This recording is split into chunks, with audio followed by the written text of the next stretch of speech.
Quiero agradecer la presencia de ustedes aquí en este lugar, fundamentalmente agradecerle a Aldo que haya venido.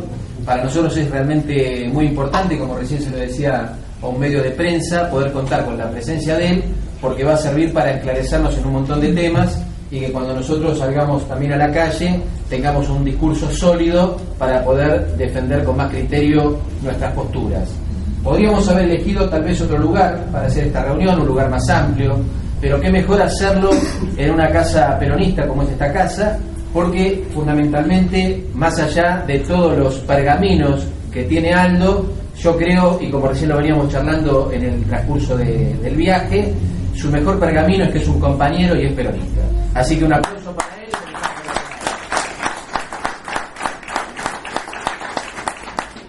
Bueno, muchas gracias a todas las autoridades, a los compañeros que me invitaron. Yo siempre digo, inclusive cuando doy clases en la universidad, y se lo aclaro a mis alumnos, que yo soy profundamente peronista. Yo nací peronista de un militar dado de baja en el 55, soy nacido y criado en Lanús, así que conozco la zona sur, venía a bailar a Avellaneda cuando era joven, y sé muy bien de qué se trata. Después de haber sido peronista, la vida quiso que fuera economista, ¿no? Y yo tengo simplemente como introducción el orgullo de decir que soy un estudiante de la escuela pública. Hice el primario en una escuela primaria del estado en Lanús Este, cerca de Monte Chingolo, donde vivía, el secundario en Barracas, en la Escuela de Comercio de Australia y Montes de Oca, y la universidad en la Universidad de Buenos Aires. Así que yo soy un orgulloso estudiante de la escuela pública que debemos recuperar, porque yo tengo una hermana mía que hoy, si bien es maestra primaria en Lanús, ahora es directora de una escuela primaria, y a veces veo con mucho dolor como mucha gente se pasa a la escuela primaria, y cuando yo estudiaba, a la primaria privada digo, ¿no? Y cuando yo estudiaba a la privada iban los malos alumnos, los buenos alumnos quedábamos en la escuela pública. Y para mí es un orgullo y prometo luchar para que la escuela pública argentina vuelva a ser lo que fue y que sea orgullo, porque cuando yo voy al exterior y doy clases en la Universidad de Madrid, en la Universidad Ben Gurión de Israel, en la Universidad de Londres, y no lo digo para vanagloriarme, lo digo con orgullo, como un argentino humilde que nació en un barrio humilde, que estudió con mis maestras públicas en todos los niveles y poder sentarse cara a cara con cualquier economista internacional, por más alto que sea. Ese es mi orgullo, no por mí, sino por todos nosotros. Y lo que yo voy a hablar acá es un tema en el cual me especialicé, conozco profundamente y sé cómo se sale de este laberinto. En el 2002, cuando me convocó el doctor Duhalde para ser presidente del Banco Central, me hizo una pregunta. Me dice, Aldo, ¿se sale de este quilombo? Le digo, sí, si hacemos bien las cosas va a ser muy doloroso, estamos muy mal, estaríamos del lío de la convertibilidad, bueno, todo lo que ustedes conocen, corralitos, corralones y cuantas cosas más, y tuvimos, por supuesto, errores y virtudes, pero logramos sacar el país adelante. Yo digo a veces, como me lo dicen afuera, que a nosotros, al equipo que manejó esto, yo fui presidente del Banco Central primero con Remes y después con Labaña, la verdad que primero tuve 2 ministros de Economía de lujo, nos reconocen en el exterior, a lo mejor no tanto por lo que hicimos, sino por lo que evitamos hacer, ¿no? Todos decían que el dólar se iba a 10 pesos, bueno, ahora llegó 11 años después, ya está vencida la garantía, que los bancos se caían, que íbamos a la hiperinflación, y estoy hablando del año 2002.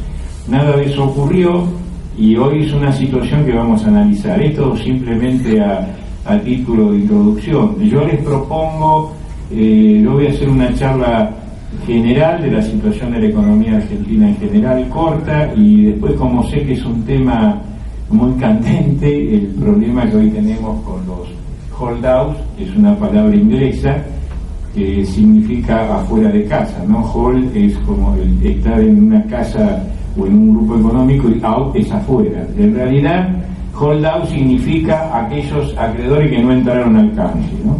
Pero bueno, como en economía a veces hablar en inglés queda bien, y se habla en esos términos. A mí me gusta hablar en español, ¿no? Entonces, vamos a introducir un poco en qué situación general está hoy la Argentina, después hablaremos del tema del conflicto que tenemos hoy con los holdouts, y después las preguntas que quieran, y ahí a veces lo más rico es eso, preguntar las dudas que tengan, charlarlo, y voy a tratar de bajar a la economía a lo que es hoy lo que son ustedes los interlocutores. Una vez el general Juan Domingo Perón, que tuve el honor de conocerlo en el año 1971 visitando en Madrid con un grupo de futuros economistas, como decía, que fuimos a ver, que militábamos ya en el peronismo, nos dijo algo que a mí me quedó muy grabado. Y si ustedes van a ser los economistas del peronismo del futuro, les quiero aclarar lo siguiente: a mí cuando un economista me habla y no le entiendo es porque me está mintiendo.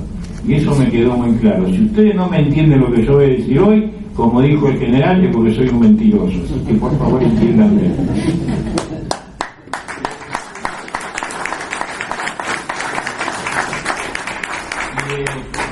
Y bueno, con mi introducción, mañana es 1 de julio, hace 40 años, un día de lluvia, yo estaba en casa con mi papá y los dos llorábamos, ¿no? Y fue la muerte del doctor, el general Juan Domingo Perón. Así que después de la charla haremos un pequeño homenaje a nuestro gran conductor. Vamos a hablar de economía.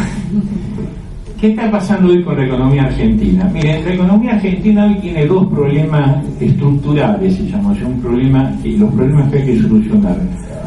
Uno es el problema del gasto fiscal. O sea, ustedes saben que el Estado recauda nuestros impuestos y utiliza esos impuestos para pagar los gastos, ¿no?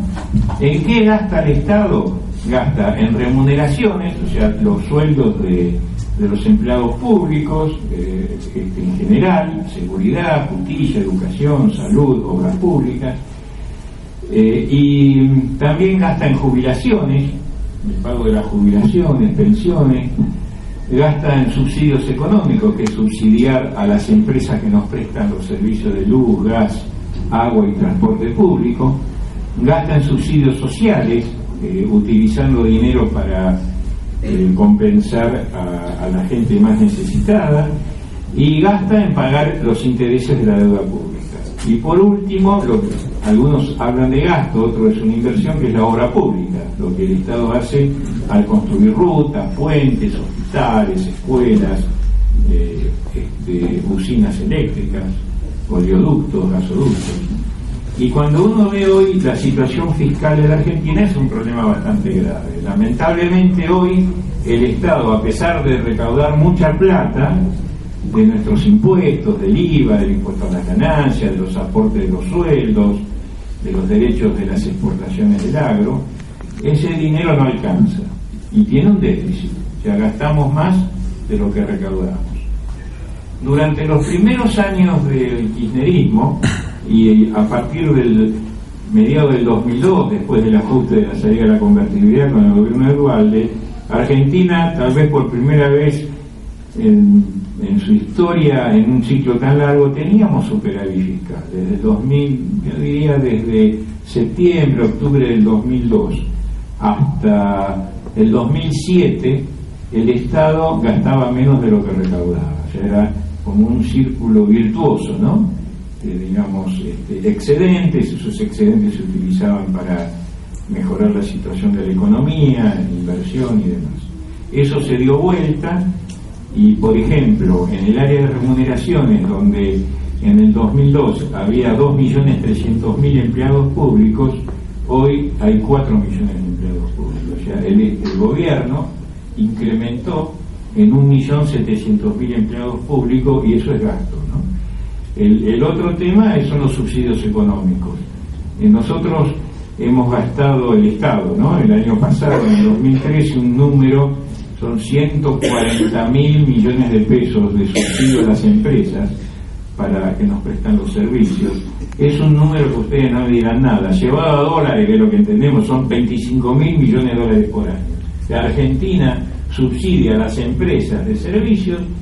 Nosotros, la Argentina somos nosotros, el pueblo que paga 25.000 millones de dólares por año. Entonces uno se pregunta, con tanto dinero, ¿cómo puede ser que al primer calor se nos corte la luz, al primer frío no haya gas y el agua ya no es tan potable y el transporte público no es lo que debería ser? Si no, veamos lo que pasa con los trenes, los colectivos. Entonces, cuando uno ve ese número y ve que en subsidios sociales se gasta menos de la mitad de lo que se le da a las empresas, por ejemplo, los subsidios sociales son 60.000 millones. Y cuando hablo de subsidio, hablo del subsidio universal al hijo, hablo de los planes trabajar, algunos lo llaman descansar, no importa, es un tema político, no es cuestión de discutirlo, pero la realidad es que los subsidios sociales no son el problema del gasto público. El problema es que estas empresas que reciben subsidios, yo digo, si estas empresas reciben subsidios, tenían que haber construido ¿qué cosas? Gasoductos, acueductos, oleoductos. No, construyeron un guitaducto, porque toman ese dinero y lo desvían en un gran, no todo, en un porcentaje. Es el primer tema que hay que atacar aquí en la Argentina, es el despilfarro del gasto público, y se puede hacer. En el caso de los empleados, 4 millones, nosotros sabemos que hay más de 80.000 empleados del sector público contratados sin cumplir una función específica, que ganan 30.000 pesos por mes, que es 3 veces más de lo que cobra un empleado que realmente cumple una función. Nosotros no vamos a venir a echar gente del sector público irracionalmente, vamos a echar a los que no laburan, a los que a fin de mes cobran y no cumplen ninguna función, los camporistas, los no sé qué, los servitistas, no sé cómo se llaman, no me interesa, están usando apellidos de compañeros peronistas, pero que en realidad no lo usan para el beneficio del pueblo, sino para el beneficio de unos pocos. Lo mismo está pasando, como dije recién, con los subsidios económicos. Muchas veces nos dicen los del gobierno, a mí me lo han dicho en alguna reunión, de que nosotros proponemos un gran ajuste de tarifas. No es cierto. Lo que nosotros proponemos primero, antes que nada, es controlar el gasto, o sea, hacer un profundo análisis a dónde va ese guitaducto, y se van a llevar una sorpresa. Tal vez no haga falta un gran ajuste de tarifa, por lo menos en los sectores bajos y medios, sí en los sectores altos, y hay que ir a donde hay poder adquisitivo.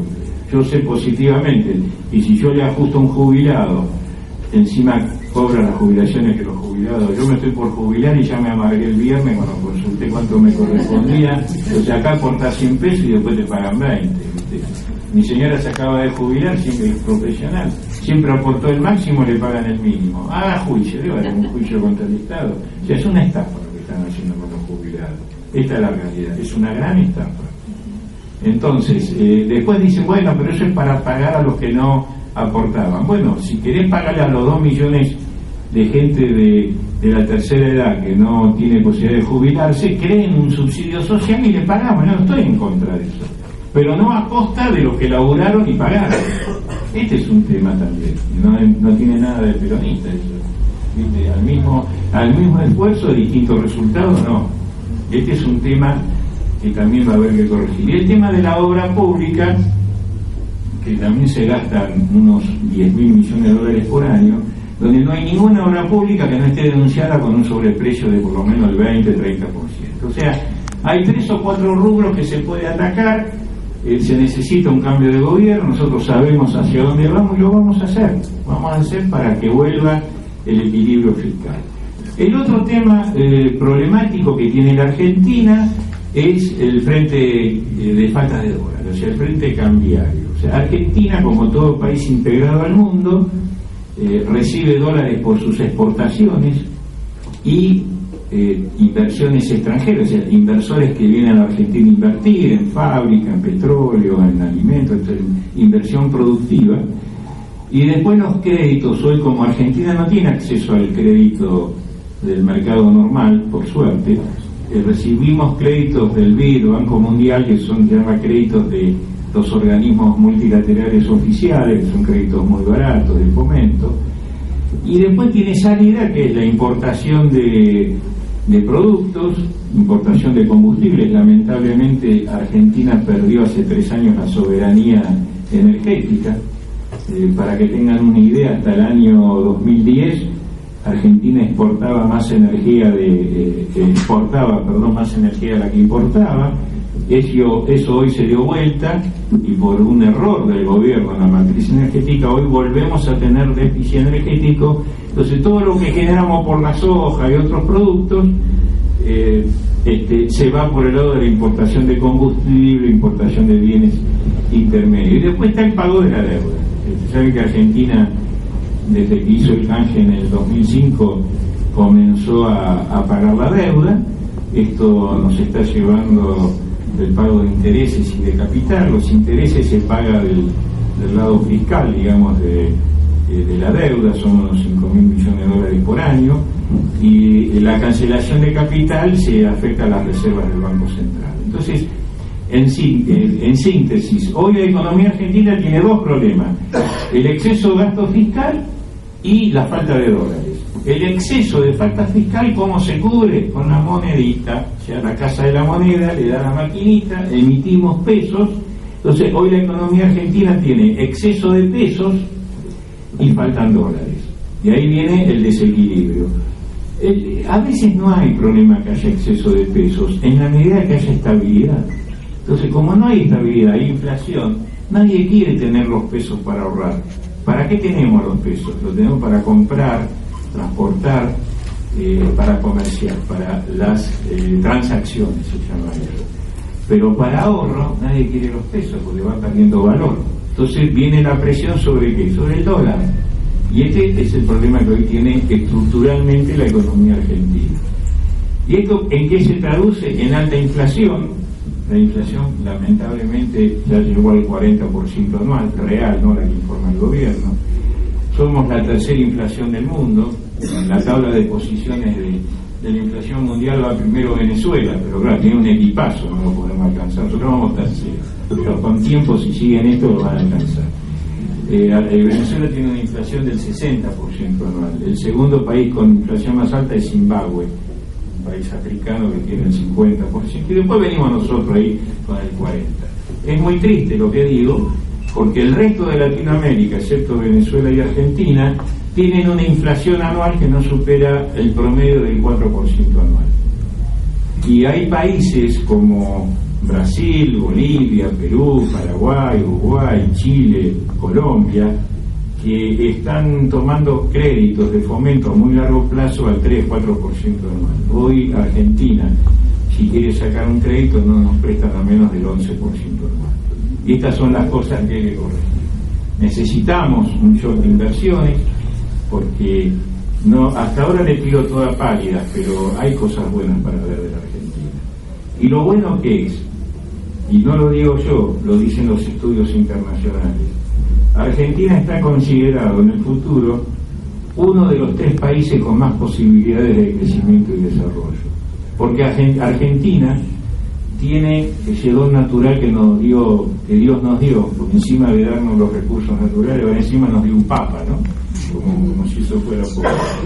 Y es que la gran demanda que va a haber de acá al 2022, hay un estudio de la Organización Mundial de la Alimentación, que es un estudio sobre demanda de alimentos, fundamentalmente ya no solo de China o de India, que ya son demandantes de alimentos nuestros, de proteínas, sino que ahora se incorporan países como Indochina, Indonesia, Vietnam, Malasia, Tailandia, países africanos como Sudáfrica, Costa del Marfil, Nigeria, Marruecos. Y cuando hablamos de estos países, son países que suman miles de millones de personas. Un solo país como China son 1.500 millones, India son 1.200 millones, bueno, millones de millones, mucho más que nosotros. Y esos países están incorporando consumo de alimentos. Hay un estudio en China que desde que le vendemos la soja en el 2003 empezó a comprar gran volumen de soja China a la Argentina y otros cereales para alimentar a sus aves y a sus cerdos, que básicamente es la base ahora del consumo de China. Antes comían arroz nada más y pescado. Los chinos, desde que comen nuestros productos, ya nacen más gordos y más altos. Y eso está pasando en otros países.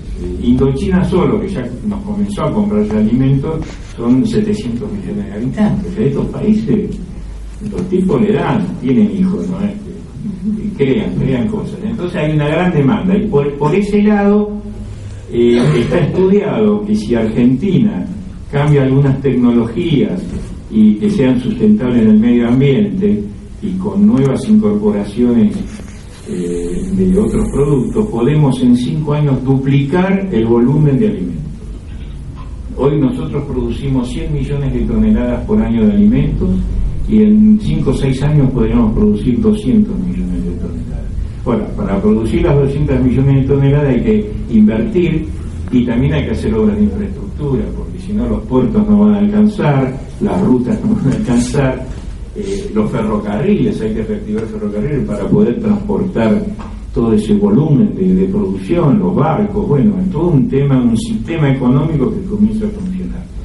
Y lo importante que es esto, que no solo que Argentina puede duplicar la fabricación de alimentos, sino que va a haber demanda, y a muy buenos precios. El precio, a cuánto vale la tonelada de eso. El segundo tema es la energía. Vaca muerta existe, está viva la vaca muerta. Yo tuve hoy casualmente una reunión con gente que está invirtiendo en vaca muerta. Es increíble la reserva de gas y petróleo que Argentina tiene. Y lo que necesitamos es inversión para que esa vaca muerta... ¿Ustedes saben por qué se llama vaca muerta? Visto del satélite, esta es una reserva de gas y petróleo que está en toda la provincia de Neuquén, cerca de la cordillera, el sur de Mendoza y el norte de Chubut, de Río Negro, perdón, norte de Río Negro. Y vista desde arriba, el contorno de la reserva es como una vaca echada, ¿no? Está la cabeza mirando hacia el Atlántico y las patas mirando hacia la cordillera. De ahí viene el nombre de vaca muerta. Entonces, ahí hay una inmensa reserva de gas y petróleo, y que pone a la Argentina como uno de los principales proveedores energéticos en los próximos años. No es de un día para otro, pero ahí van a venir un gran flujo de inversiones directas productivas para poder producir el gas y el petróleo. El tercer tema es el mineral. ¿Cuál es el mineral del futuro? Se llama litio. El litio es lo que usamos en la batería de esta porquería de los aparatitos, lo que va en las notebooks, y dentro de 10, 15 años va a ser la energía que van a utilizar los autos. Es la batería de litio. ¿Qué es el litio? Yo no soy nada más que un economista, esto porque tuve que estudiarlo, porque una empresa que es Toyota está invirtiendo en Jujuy para sacar litio y me pidió un estudio económico de eso.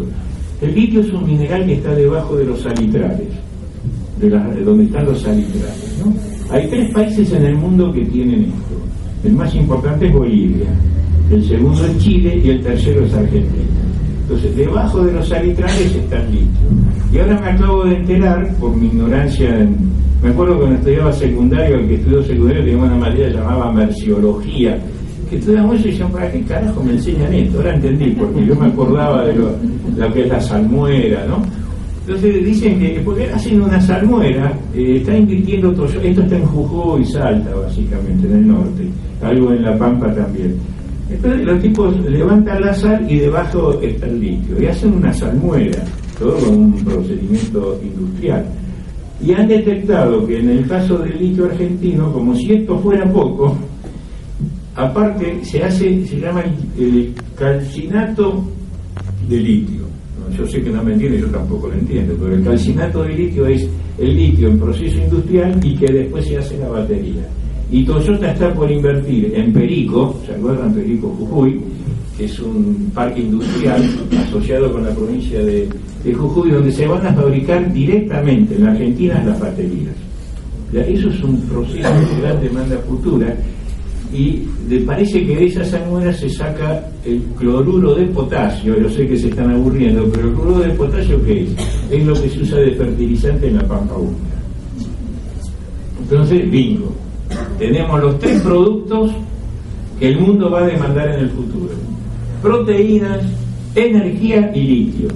Hay 3 países en el mundo que tienen esto, las 3 cosas, no hay más: Estados Unidos, Rusia y Argentina. Tienen los mismos 3 productos.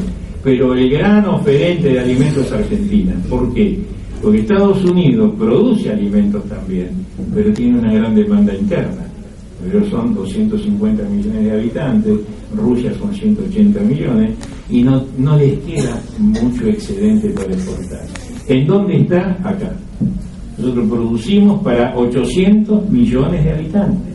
Somos 40. Imaginan la importancia estratégica que tiene la Argentina.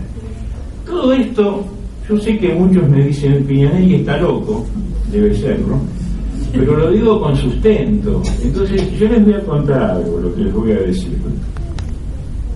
A principios de los 80 se encuentra petróleo en el Mar del Norte, en el límite entre Holanda y Noruega, y pasan a ser Noruega y Holanda grandes productores de petróleo, cosa que en Europa es un faltante absoluto. Y a principios de los 80 Holanda tuvo un serio problema financiero que se llama, lo que nosotros estudiamos en economía internacional, el síndrome holandés, que es que te sobre la plata.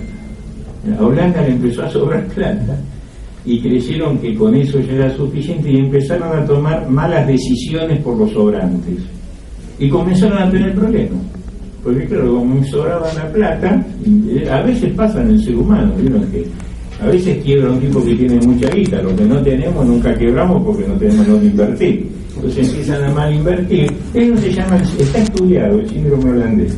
Y yo el otro día en una reunión de políticos hablé de esto y todos se reían. Digo, miren, no se preocupe tanto por la falta de dólares. Dentro de 10 años va a tener que preocupar que no se afanen la guita ni la mal inviertan para no tener el síndrome holandés.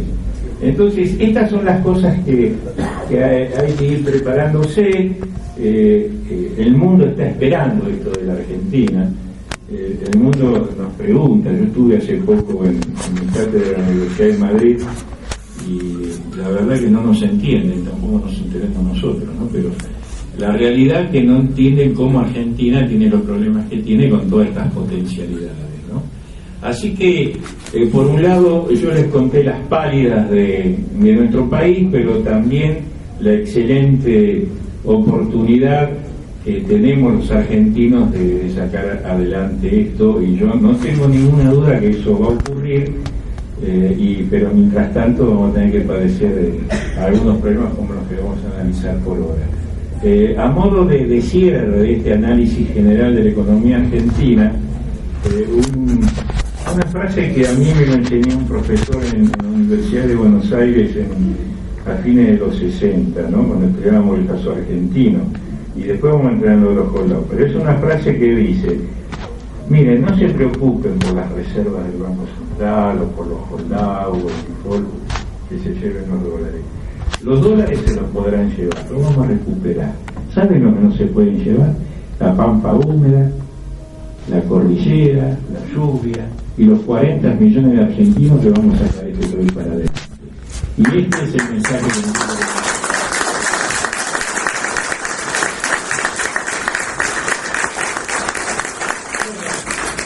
Entrando rápidamente al tema de la actualidad, siempre Argentina también se caracteriza por eso, nunca nos aburrimos, ¿viste? Yo lo digo, un alemán que vino acá y dice: escúchame, ustedes, dice, con un tema que yo vi acá en Alemania tenemos para 6 meses, acá la noticia dura 6 horas, ¿viste? Que cada 6 horas viene una cosa nueva, ahora que nos iban a embargar, que ahora no nos embargan, que vamos a default pero no vamos a default, que arreglamos pero no arreglamos, unos quilombos para el país europeo, cada noticia se suicidarían acá, ¿no? Ahora nos levantamos el sábado a la mañana, procesaron al vicepresidente, entonces ahora qué va a pasar. Es un país activo, ¿no? Digamos, aburrido no vamos a aburrir, ¿no? Ustedes saben que cuando yo fui presidente del Banco Central, mi antecesor, con quien terminamos siendo muy amigos, era Mario Blecher, ¿no? Mario Blecher es un argentino que después de recibirse en la Universidad de Córdoba se fue a estudiar a Estados Unidos y terminó siendo un alto funcionario del Fondo Monetario Internacional, de carrera, no político. Mario fue el personaje que manejó la crisis rusa, cuando fue la crisis rusa. Y ahora que nadie lo sabe, porque el gobierno español no quiere decir que un argentino asesoró en la crisis de España de hace 3 años. Nadie lo sabe, esto dentro de poco lo van a anunciar, pero que Mario Blecher fue el jefe de la misión secreta que hizo la Comunidad Europea por la crisis de España. Pero como los españoles no querían decir que un argentino asesoraba, lo ocultaron.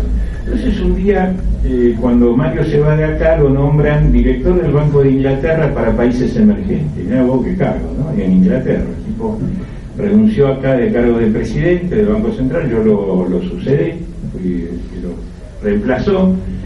Y él se va a Londres. Y una vez yo ya me había retirado del Banco Central, ya por el 2005, me llama Mario, dice, che, venite acá, que en el Banco de Inglaterra te quieren conocer, hablar, qué sé yo, ¿no? Yo tuve una anécdota, por eso terminamos discutiendo de Malvinas y de gol de Maradona con la mano. Con el presidente casi nos agarramos a trompar. Creo que más por el gol y la mano de Maradona que por de las Malvinas. Entonces, bueno, me recibe Mario allá, viste lo que es Londres, una ciudad ordenadita. Bueno, ¿cómo son esos países? No nada que ver con nosotros. Y digo, che, Mario, ¿cómo la estás pasando acá? Dice, muy aburrido. No, me dice, si todos los días pasa lo mismo. ¿Sabés lo que extraño? ¿Te acordás cuando salíamos del Banco Central y nos cargaban a huevazos, los piquetes y demás? Dice, en cambio acá entro a las 8, salgo a las 5 y nunca pasa nada, ¿no? Pero ustedes saben, a los 3 meses le pusieron una bomba, ¿se acuerdan los atentados de Londres? Nunca pasaba nada, pero el día que pasó, hicieron estallar medio Londres. Pero digo, lo mismo pasa cuando uno va a Suiza. Vos de Suiza es más aburrido que chupar un clavo. Encima suena porque mañana el chico que no nos gana. Pero bueno, somos un país muy particular, ¿no? Todos los días tenemos novedades. Y esto de los holdados, yo me doy cuenta que la gente está alterada, porque la gente me pregunta. Y claro, y vamos a ir a un default, y qué va a pasar con Argentina y demás, ¿no?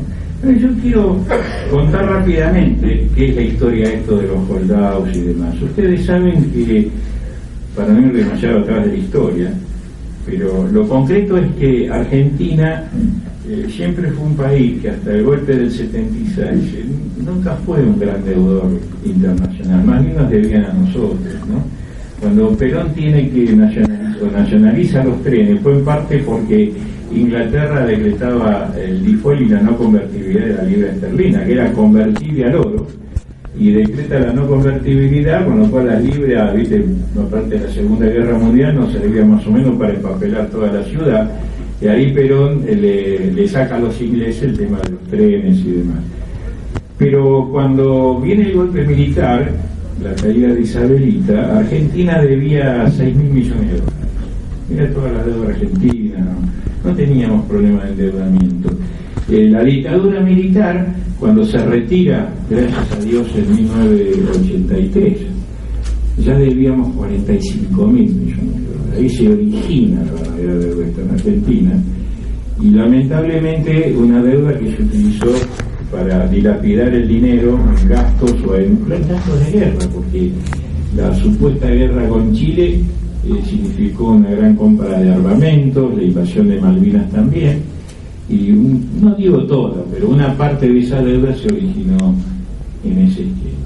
Y cuando vino la democracia en el 83 ya estaba desencadenado el tema, nunca se le pudo dar un corte definitivo a eso. El gobierno de Alfonsín, ustedes saben, un gobierno debilitado, era el primer gobierno de la democracia.